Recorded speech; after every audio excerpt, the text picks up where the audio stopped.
Et c'est, rappelez-vous, sur le chemin, en allant déférer à cette convocation, que la police, la gendarmerie avait fait obstruction pour m'empêcher d'aller répondre au juge, d'où les événements tragiques et malheureux du mois de mars 2021 qui ont coûté la vie à 14 personnes sur la base d'un complot d'État contre un opposant qu'ils craignent tous et qui nous a amenés à cette situation déplorable.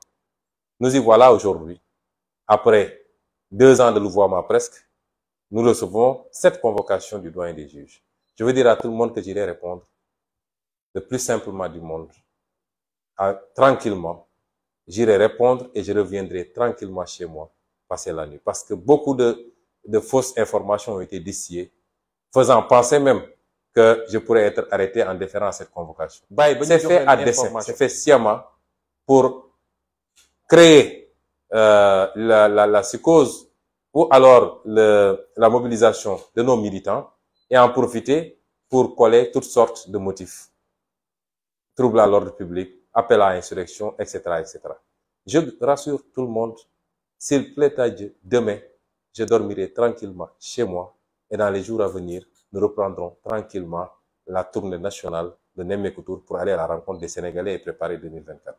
Et c'est pourquoi j'ai demandé à tout le monde, je demande à tout le monde, solennellement, et j'insiste beaucoup, de rester tranquillement chez soi, ou alors de vaquer tranquillement à ses occupations. Parce que nous ne sommes pas, nous, Macky Sall, nous ne sommes pas des froussards. Nous avons le courage de ce que nous faisons. Si nous décidons de nous battre, tout le monde saura que nous avons décidé de nous battre. Nous ne sommes pas des froussards au point de mobiliser l'ensemble des troupes de la gendarmerie nationale, de la police d'État, l'ensemble des renseignements généraux, et même peut-être l'armée. Nous avons vu même la réquisition des sapeurs-pompiers. Toute la République est mobilisée pour une simple audition d'un Sénégalais, comme tous les Sénégalais, fût-il un opposant de premier rang. Cela n'honore pas Macky Sall. Et comme à son habitude, à chaque fois qu'il s'y prend, il préfère prendre son avion pour détaler et aller faire du tourisme ailleurs. Aujourd'hui, c'est devenu un arabe, puisqu'il a trouvé comme prétexte cette fois-ci le sommet arabe qui se déroule en Algérie. Nous ne sommes pas ce monsieur qui, même abrité derrière ses forces de défense et de sécurité, demeure un peureux. Nous ne sommes pas des peureux. Nous n'avons ni armée, ni police, ni gendarmerie. Mais si nous décidons de nous battre, aujourd'hui c'est devenu un arabe, advienne ce qu'il a trouvé comme prétexte. Nous n'en sommes pas là, le sommet arabe qui se déroule. Et c'est pourquoi je vous demande solennellement en Algérie. Nous ne sommes pas vaqués à vos occupations. De ne pas venir chez moi, ni au tribunal. De ne pas vous attrouper. Parce que c'est une procédure ordinaire. Ça ne se jouera pas demain. Gendarmerie. Restez à notre écoute. Si nous décidons de nous suivons l'évolution de ce dossier. Parce que je vous ai toujours dit qu'ils ne pourront jamais. Ils sont tout le temps dans leur laboratoire en train de comploter et de voir les versions. Ils ne pourront jamais m'atteindre avec ce dossier, ni m'emprisonner, ni m'empêcher d'être candidat en 2024. Jamais de la vie. Ce combat, vous l'avez gagné, vous, le peuple sénégalais. Vous l'avez gagné en mars 2021.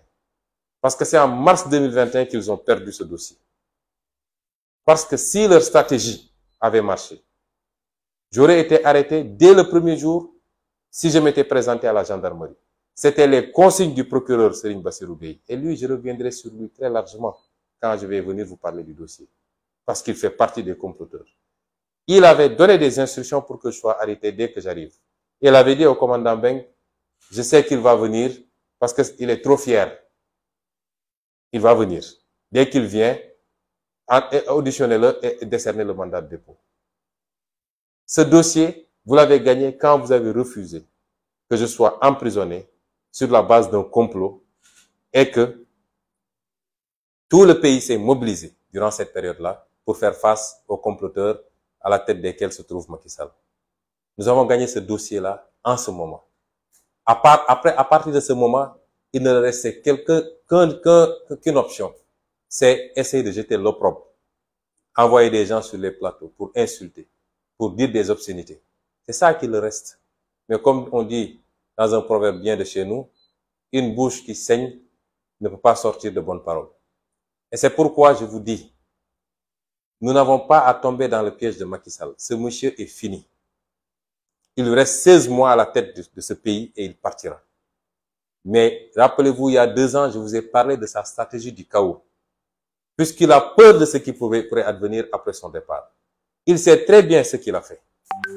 Lui et ses proches. Et ils éprouvent une peur bleue. Et c'est pourquoi il est dans une dynamique de créer le chaos. D'où l'acquisition de matériel militaire à gauche et à droite. Il en achète tous les services. Comment est-ce que des services des eaux et forêts peuvent acheter pour 45 milliards d'armes? Tous les services sont en train de commander des armes. Il est dans cette stratégie du chaos. Cet homme préférerait que le Sénégal regresse au point de tomber dans une guerre civile plutôt que lui, il parte dans les conditions démocratiques comme il avait hérité du pouvoir. Mais s'il perd à Dieu, il partira. Et c'est pourquoi nous devons avoir l'intelligence tactique. Nous sommes désormais, pour les 16 mois à venir, dans un jeu tactique de haute stratégie. Il ne doit pas être plus intelligent que nous. Ils savent que ce dossier est mort-né. Ils ne peuvent rien obtenir de ce dossier. Mais ils vont créer des situations pour pouvoir faire naître de ce dossier d'autres dossiers. Et invoquer parce qu'ils l'avaient fait déjà au mois de mars. C'est parce qu'il y a eu la pression populaire qu'ils ont reculé. Mais rappelez-vous, il y avait un dossier contre moi d'appel à insurrection. Un dossier d'atteinte à la sûreté de l'État. Un dossier de trouble à l'ordre public, si vous vous rappelez. Et donc, ils sont dans cette stratégie-là. Et c'est pourquoi je demande aux Sénégalais de ne pas tomber dans ce piège. Laissons les choses se faire naturellement. Le moment venu, nous ne le souhaitons pas. Nous souhaitons que les choses se passent de manière pacifique. C'est ça la marque de fabrique du Sénégal. Nous souhaitons que nous puissions aller vers une transition démocratique, douce, apaisée, à l'issue d'élections libres et transparentes, qui auront permis aux Sénégalais de choisir librement leur candidat. Et aucun candidat ne sera écarté de cette élection. Parce qu'on ne l'acceptera plus que Macky Sall ait à choisir qui doit être candidat et qui ne doit pas l'être. C'est ce que nous souhaitons pour ce pays. Et c'est ce que tous les Sénégalais souhaitent. Et c'est pourquoi ces combats-là ne sont pas des combats des acteurs politiques. C'est les combats de tous les Sénégalais. Parce que je dis tout le temps aux Sénégalais, si tous les Sénégalais se levaient comme un seul homme pour dire à Macky Sall, basta, je peux vous jurer que Macky Sall cessera de faire ce qu'il fait. Mais tant qu'on sera dans cette dynamique où les gens posent des pions, avancent, tout le monde sait qu'on va vers la mauvaise direction, mais on ne réagit pas, jusqu'à atteindre la ligne rouge, malheureusement, on risque d'en payer le plus cher. Et c'est pourquoi nous nous disons simplement que nous nous souhaitons que la paix pour ce pays. Parce que quand vous avez des ambitions aussi nobles et aussi importantes que de diriger un pays, vous ne pouvez pas souhaiter hériter de ce pays en lambris. Vous ne pouvez pas souhaiter hériter de ce pays cassé en 1000 morceaux ou en guerre civile. Vous souhaiterez hériter de ce pays dans la stabilité, la paix et la tranquillité pour vous permettre dès les premiers jours d'appliquer vos idées et de travailler rapidement à avoir des résultats pour le peuple sénégalais. Et c'est ce que nous souhaitons. Mais si on nous pousse à bout, j'ai toujours dit que la résistance est un droit constitutionnel. Et là, on est dans une posture défensive. La résistance est un droit constitutionnel. Et c'est pourquoi je dis aux Sénégalais, restez vigilants, restez mobilisés, restez concentrés, mais gardons notre sang-froid. Le moment venu, tout le monde saura que le moment est venu.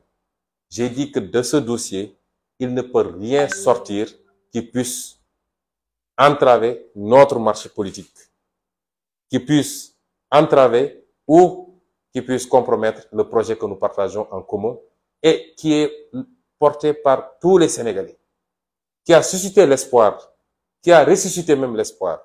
Parce qu'il faut le dire, les Sénégalais avaient cessé d'avoir espoir avec les échecs de Macky Sall et ses reniements.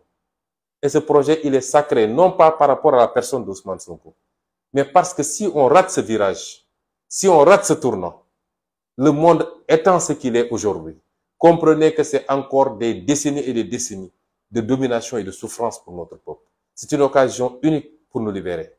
Et c'est pourquoi j'insiste sur la stratégie. Écoutez-nous, soyez patients et développons notre stratégie pour contrer la leur. Et je ne pourrais terminer sans rappeler quelles sont nos priorités. Parce qu'il ne faut pas qu'on se perde.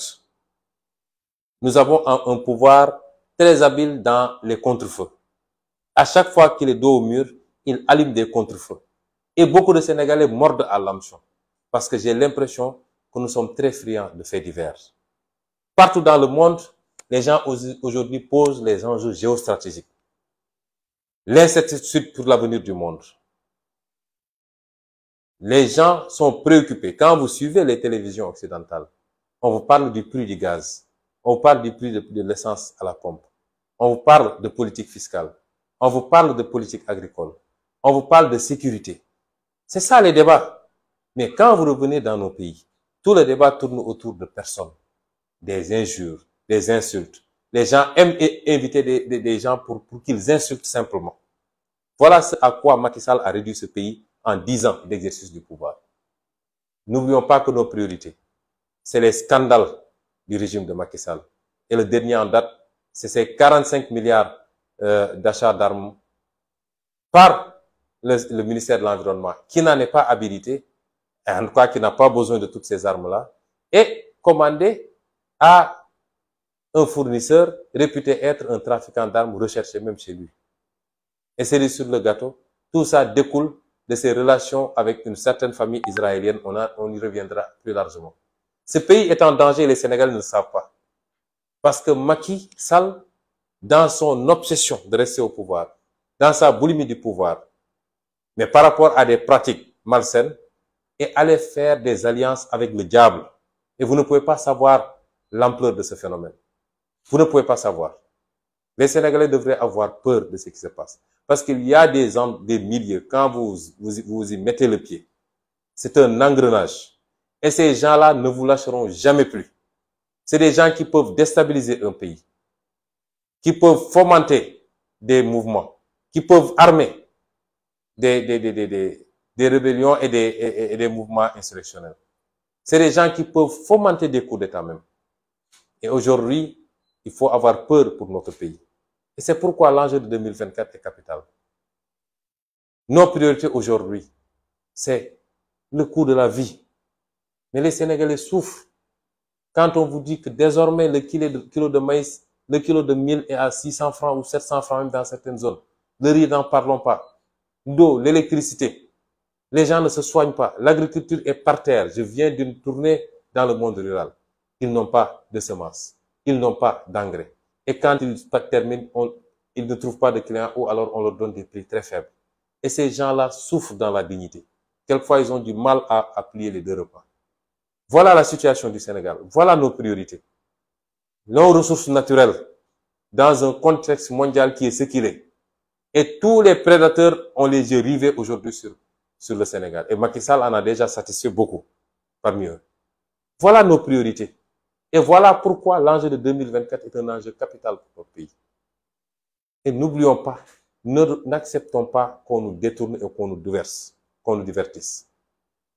Ce qui s'est passé est une bonne chose, au moins sous l'angle de la possibilité que ça nous a donné de jauger et de voir. Parce que pour une simple audition, Macky Sall a dû rameuter tout ce qu'il compte comme force de défense et de sécurité, jusqu'aux sapeurs-pompiers. Il a même mobilisé les jeunes qui sont en formation à Fatick, qui n'ont même pas terminé, 12 escadrons de jeunes non formés qui vont venir. Et c'est pourquoi il y a tout le temps des bavures quand il y a des manifestations, parce qu'on prend des gens qui ne sont pas préparés.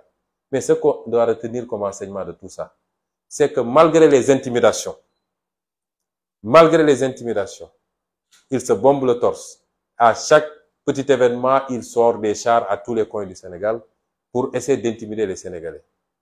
Malgré tout ça, il n'a pas les moyens de faire face à un peuple qui n'en veut plus.